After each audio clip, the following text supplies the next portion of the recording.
Okay, so you're wondering why you don't have the display tab shown in your NVIDIA Control Panel.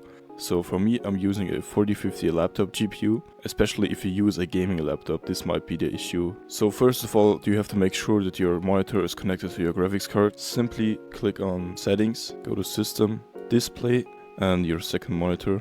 Scroll down to Advanced Display, and as you see here, my monitor is not connected to my graphics card. First of all, you have to check if your graphics card is detected by the system. Go to Display Adapters and you should see here your graphics card. You also want to check the Services tab and click N, and now you see here NVIDIA, and you should check that this and this are running and on automatic. After we checked if our monitor is connected to our graphics card or not, the only thing that worked for me, connect your display to the USB-C slot.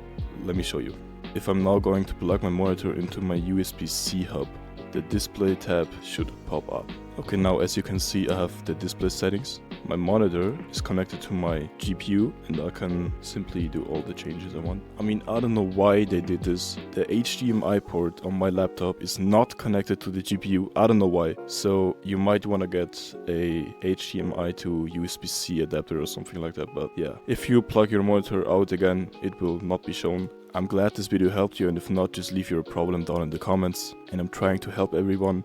Yeah, bye.